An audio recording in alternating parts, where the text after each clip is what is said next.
Stream is rocking and rolling. Audio in 3, 2, 1. Welcome to episode 106 of Welcome. the Degenerates Clubhouse. Howdy, howdy. You know what, Mondo? Just right off the top, let's jump in and start talking about a historical degenerate. Historical man, historical man. That's the new theme song? Yeah, we're just gonna use that same song for and reword it every time for other shit. There's just like a weird bleep out where it's Florida man, but you just cut that piece of audio and you say historical. Yeah. Okay, and that's an idea. I had plans. Well, I still have plans to do more little theme intros and things like that. I think it'd be fun. But currently, all the money I have is still going to building the house, so that is on the back burner for this moment. Shows where your priorities are. Correct, sir. Very correct. Degenerates history. DNA said to prove President Warren Harding had love child. Ooh. Genetic tests have solved one of the enduring mysteries of presidential history and offer insights into the secret life of America's 29th president, Washington. She was denounced as a degenerate and a pervert. Wait, did this story get telegraphed into us? Uh-huh. You still have a telegraph? Mm-hmm. That's crazy. Like, we can't figure out how to set up the broadcasting software on your laptop, but you set up a fucking telegraph in your apartment. Word. Kudos to you, Armando. Continue. That should be the Degenerates. No, I was going to say that should be the Degenerates history song. Anyway. She was denounced as a degenerate and a pervert accused of lying for money and shamed for waging a diabolical campaign of falsehoods against the president's family that tore away at his legacy. I mean, I like her already. Yeah. This is, whether or not this is true. I mean, I don't see I see no fault in this. Long before Lucy Mercer, Kay Summersby, or Monica Lewinsky, there was Nan Britton, who scandalized the nation with stories of carnal adventures in a White House coat closet, endured a ferocious backlash for publicly claiming that she bore the love child of President Warren G. Harding. All right, pause real quick. Paused. So first of all, I had to look up because I didn't know who Lucy Mercer was. That was apparently FDR had a love child, not a love child, a mistress. Which, I mean, kudos to him. He was in the wheelchair and he still had to somehow pull a mistress. But all that said, I feel like whether or not these mistresses were in fact degenerates, I feel like they get a bad rap, Mistresses or the chicks that are the number 2 fiddle to president's wife. That is what a mistress is. Okay. A mistress and the number 2 fiddle, the side piece, the side chick. That's the same thing. Why do I always think mistress is like the next chick after your wife, you're widowed? I don't know, but I'm retarded. Don't listen to me. But like Monica Lewinsky in particular, right? She's a patriot. Like Bill Clinton. So first of all, he's working hard. They don't even stop to have sex. He's like, okay, we just got to do a blowjob because I'm very, very busy. She's like, sir, yes, sir. I'll do whatever I need to for my country. That's how I'm imagining this all went down. And, she gets labeled a degenerate. Like, that's even a bad thing. Her name gets dragged through the mud. And I don't know. I don't know if you've heard her speak about any of this as is now an adult. Mm-hmm. But she's got a pretty good sense of humor about it in general. And she's just like a generally funny person. I'm like, oh. Like, I kind of forget that she was like 20-something, like 21 when that all happened. And she's like, I'm just a 20-year-old intern, doing my patriotic duty of slobbing the president's knob. It's, what the country needed to keep moving forward. And then she just had her name dragged through the mud more than Clinton's, right? She was like a running punchline for like 20 years. So, but like kind of, what do you expect to happen? When if and when the truth comes out and you're a president's mistress, like what do you? Yeah, I don't think it was like a calculated thing by her, on her part, because she was like a 21-year-old intern or what, Yeah. I don't think there was like some master plan. I think that's the case for a lot of. But that's what they're saying. That wait, what was her name? Nan Britton this is all part of her master plan to like smear Warren Harding. It's like, no, I think he smeared plenty of things himself. Oh, gross.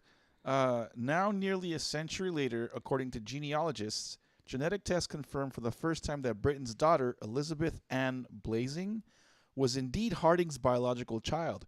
Ooh. The tests have solved one of the enduring mysteries of presidential history and offer insights into the secret life of America's 29th president. At the least, they demonstrate how the march of technology is increasingly rewriting history books. So the other part, like one of the things that was really different about her is most of the mistresses, the side pieces, for you kids out there, they weren't really trying to push it, into the public. Like even Monica Lewinsky, like it really sounds like she kind of got coerced into giving testimony. Mm-hmm. Like she wasn't out there like, no, let me just tell you about how I was second the prisoner. Yeah, they're like, no, Miss Lewinsky, was that a gargle or a slurp at the end? We need this for the presidential records. It was both. This is going to be entered into the Library of Congress, so make sure you're under oath. No, bitch has her techniques down. But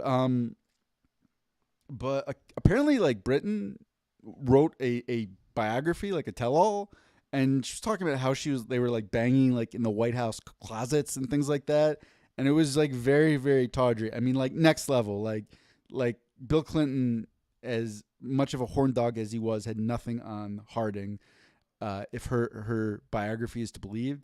And it sounds like, based on DNA testing, it was. So how did this affect the legacy in their families, Mondo? Let me see where the fuck I was. Okay, we go. The revelation is also royal. Two families that have circled each other warily for 90 years, struggling with issues of rumor, truth, and fidelity. Even now, members of the Harding family remain divided, with some still skeptical after a lifetime of denial and unhappy about cousins who chose to pursue the question. Some descendants of Britain remain resentful. It has taken this long for evidence to come out and for her credibility to be validated. Would you care? Like, if you were one of her descendants, would you be like, I would give a shit. I would be like, yeah, my fucking grandma was a whore and banged the president. Like, it's not something you really. Wow. Even just, even if it was your own flesh and blood, you would be so judgmental of her. Yes. Yes. And here's the other thing. Would you care if somehow there was an inheritance on the line? Yeah, you would. Like if my grandmother birthed an illegitimate, and I was like a descendant. By your definition, I would have to be a descendant of some president or something. Mm-hmm. And there was money on the line. Oh, I would care. This is, just to be clear, this is a purely hypothetical situation, because I think like in the realm of presidents, it was like white male, black male, white woman, gay male, and then Mexican male. What? That's the... You son of a bitch. What? I'm just saying. Like, it seems like there is a sort of pecking order of like what our country is willing to accept. I'm not saying me. I don't care, Mondo. But it seemed like we discovered like, oh, I think our country would rather have a black male than a white woman as president. Maybe. I think so. I think the sexism trumps the racism. You think so? I mean, that's kind of the way it bore out. Yeah, I guess, but I don't know. Politics aside, I don't know if one candidate was just a better qualified candidate. I don't know. I don't care. Honestly, when that came about, when Hillary Clinton like announced her presidency candidacy, whatever, I was all on board for voting for her until all the other dirt came out, and I was like, I don't know, no, I'm not. I wouldn't vote for you just so you can be the first woman president. No, that doesn't. The dirt doesn't trump all the other, Anyway, the Nan Britton affair was a sensation of its age, a product of the jazz-playing, gin-soaked Roaring '20s, and a pivotal moment in the evolution of the modern White House. It was not the first time a president had been accused of an extracurricular love affair, but never before had a self-proclaimed presidential mistress gone public with a popular tell-all book. Is that the book you're talking about? Yeah. Oh. I forgot it was in there. While some historians dismiss Britain's account, it remained part of popular lore. HBO's Boardwalk Empire made it a subplot a few years ago. I didn't know that. I didn't even know there was an HBO show called Boardwalk Empire. You learn something every day. The Library of Congress effectively recalled it last year when they released Harding's love letters with another mistress, Carrie Phillips. Oh, so there was more than one Sancha. Oh yeah, no. If I told you on the presidential like horn dog tier list, this guy's number one.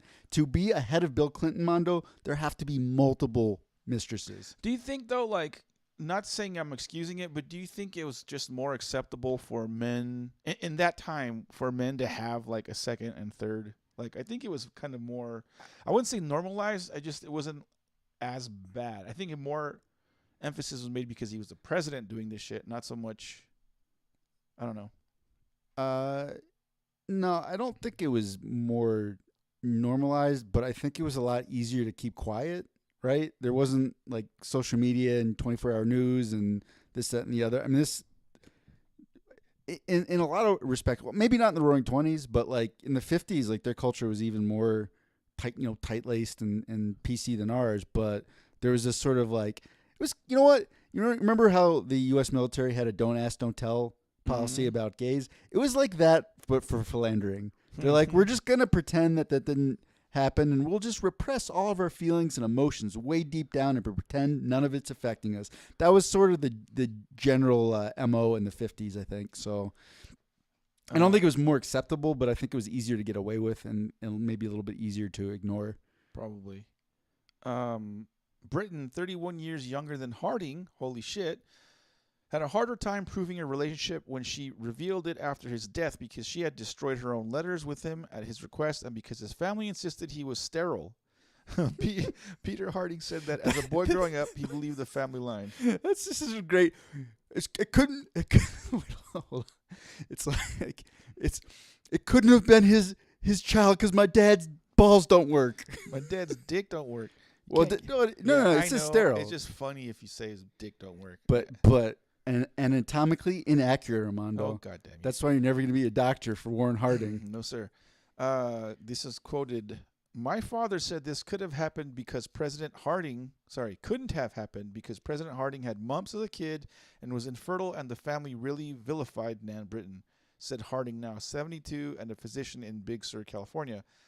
After finding Britton's book, The President's Daughter, among his father's belongings, though, he concluded that the man described in it resembled the writer of the letters to Phillips, an expressive romantic who doted on women. Peter Harding and his cousin Abigail Harding decided to pursue the matter and made contact with James Blazing, a grandson of Britton and son of the daughter she claimed to have conceived with the president. Testing by Ancestry.com. Oh, shit. Ancestry.com gets a plug in this article? The genealogical website found that Blazing was a second cousin to Peter and Abigail Harding, meaning that Elizabeth Ann Blazing had to have been the president's daughter. We're looking at the genetic scene to see if Warren Harding and Nan Britton had a baby together, and all these signs are pointing to yes, said Stephen Bologlu, an executive at Ancestry.com. Technology that we're using is at a level of specificity that there's no need to do more DNA testing. This is the definitive answer. Last paragraph. The testing also found that Harding had no ancestors from sub-Saharan Africa, answering another question that has intrigued historians. When Harding ran for president in 1920, segregationist opponents claimed that he had black blood. So that last part, I don't really know how to feel about it. It's like, segregationists, take that. He doesn't have black blood? Like, I don't. Speaking of segregation, just a quick little tangent. So the other day I was on. What? Hold on. Okay. I was looking at sports things, and something on my Twitter popped up. Apparently, there's. And you're like, there should be a black NBA and a white NBA? No. Oh. There was a picture when they were trying to desegregate schools. There was a picture of good old Jerry Jones as a high schooler, like in the background, like pretty much saying, yeah, let's keep it black people's school and white people's school. He was like basically trying to keep it segregated. Fast forward however many 100 years that motherfucker is, he now owns the Cowboys, which, any NFL team is going to be mixed. There's just no way around it. But anyway, good old Uncle Jerry. Yeah, well, he's still probably racist as fuck, but in his mind, he's just like, I'm still, they're still working for peanuts and compared to what I'm making. And the Cowboys are, I think, the most profitable NFL franchise, aren't they? They're one of the winningest Super Bowl champion. So with that comes the accolades, the prestige, the money. So and- so he's like, yes, I'm still making my fortune off of the backs of African Americans, as it should be. you fucker. No, like fuck Jerry Jones. Yeah. No, I mean, I don't know. I never saw him as a racist, but it doesn't surprise me. I think it doesn't surprise anybody that he that he does not like the blacks. So that was it for Degenerates history. Moving on, we haven't done this segment in a long time. Aaron, we're going to play Dealbreakers. I'm ready. Are My you body ready? is ready for this, Mondo. Do you want to go first with the question, or do you want me to give you a question first? I would like you to provide a question. Okay. Dealbreaker number 1. On her dating profile, she has written something to the effect of mind, body, and soul, with the word mind spelled M-I-N-E instead of M-I-N-D, and then the word soul spelled S-O-L-E. So she's clearly heard the phrase, put it out there, mind, body, and soul. Yeah, no, that's not a deal breaker. It's not? No. You don't have like a minimum. Dude, you didn't know what a mistress was 5 seconds That's ago. true. Like, That's true. Like people get shit wrong. Well, what's you- the one that people always get wrong is for all intents and purpose. Like they always think it's all intensive purpose. Yeah. But like people mishear stuff. You get shit wrong. Like that's not a big deal. Do you not have? This is just the question. Do you not have like a minimum like level? I've always thought of like good spelling and good grammar as a sign of intelligence. It doesn't always work out that way, but I always thought like someone who has good spelling, good grammar, to me, they're a little more. I don't know. I just think of them as more intelligent people. Do you not have like a minimum kind of like intelligence? Like, Well, sure, but so spelling has very little to do with intelligence, though, because particularly with homophones, right? You know what homophones are? I don't even know. No, I don't know what that is. God, look at this! This guy getting all I'm hoity-toity. saying- I got a minimum intelligence. Let me educate you, Sure. Sir Armando. Homophones are words that sound the same. So like soul and soul, like SOUL and Right. SOLE, and there's no rhyme or reason for most of them, other than just that's how they're spelled, and you just have to memorize it. Okay. So, A, if that's just not something you're interested in. B, I mean, a lot of people don't get the greatest education. That's not their fault, but that's not a reflection of their intelligence, I don't think. And like some people have learning disabilities where they're very smart, but like their brain just isn't going to work like that. And so that would never be a deal breaker. I think if you're going to put like a phrase or a common motto, something that someone's like something well known, it's not like something they created, and you're misspelling it, Sure. I have a problem with it. Nah, I don't. I mean, to me, it's like that person doesn't have a fundamental understanding of what that phrase is supposed to be saying. seems quite likely. Maybe they thought it was German. They're like mein body, my body and Yeah. soul. But yeah, that's just like a little bit of a blip. That could be one data point among many. Where if there's like a bunch of other things like that start to crop up, and I'm like, oh, you're a moron. Yeah. But just one that isn't by itself all that big of a deal to me. All right, your turn. So let us see. Mano, you know how there's cat ladies? What if I was trying to think of if she had a bizarre pet, and I was like, how weird could it be where it's sort of in a gray area? What if she was a ferret lady?